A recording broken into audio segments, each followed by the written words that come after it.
All right, this is AP Calculus ABA, Unit 6, More Derivatives, Lesson 7, Derivatives of Logarithms.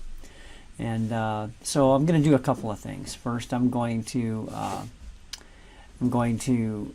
define or derive the derivative of a logarithm, so you understand where it comes from. And then I'm going to use that definition to find the derivative of an expression or a function using or including a logarithm in it. All right, so here we go. So log. So we have the function or the equation y equals log base b, or ln, I'm just going to do natural log of x. Okay, and we're going to use implicit differentiation. So we're going to take and rewrite this using as an exponential function. This is e, this is log base e, so e to the y equals x, or x equals e to the y. It's the same equation, all right? And then I'm going to take the natural log, actually I'm going to do e to the y equals x. E to the y equals x. And I'm going to take the natural log of both sides. So natural log of, actually, not, what am I doing? That would take me back where I came from. It must be too early in the morning. Anyway, I'm going to just take the derivative of both sides. Now you may recall the derivative with respect to x of e to the x is e to the x. It's the only function that is its own derivative. And this is where all of this is built. So the derivative of e to the y is e to the y, but the chain rule demands that I take the derivative of y because it's a function of x. So e to the y, y prime. And the derivative of x is 1. Okay? And now I'm going to solve for y prime. So I'm going to divide by e to the y, so y prime equals 1 over e to the y.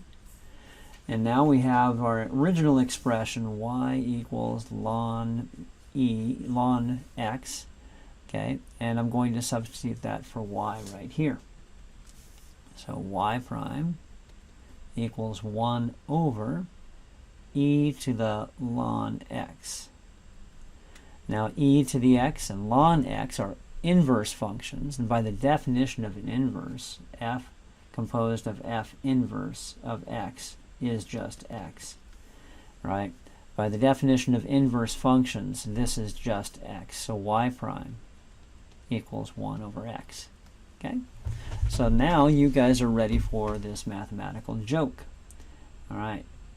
The integral, oh, no, you're not. No, you're not, because we haven't learned integrals yet.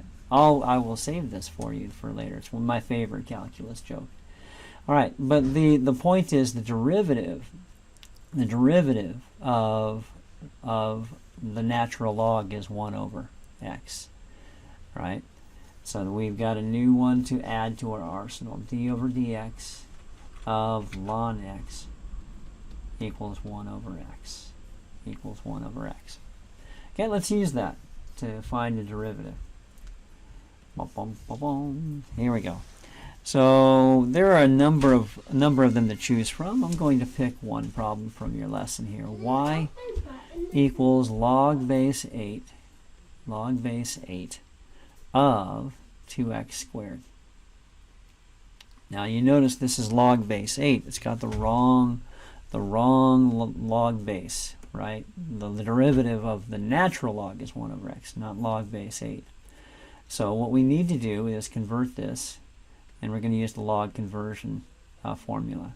If I want to change the log base 8 to log base e, I'm going to take the ln, the natural log of the argument, 2x squared, divided by the log, or the natural log of 8. Okay, and that is the same thing. So the natural log of the argument divided by the natural log of 8 is the conversion formula. Well, that's just a constant, 1 over natural log of 8, 1 over natural log of 8 times the natural log of 2x squared. So y prime then is 1 over the natural log of 8 times the derivative of the natural log of 2x squared, which is, the derivative of the natural log is 1 over, so 1 over 2x squared, Now the chain rule requires that I multiply by the derivative of 2x squared, which is 4x. So we have all of this to parse out here a little bit and combine. So y prime in the denominator, and I'm going to do a little reducing first here. 4 over 2 simplifies to 2 over 1, and x over x squared simplifies to 1 over x.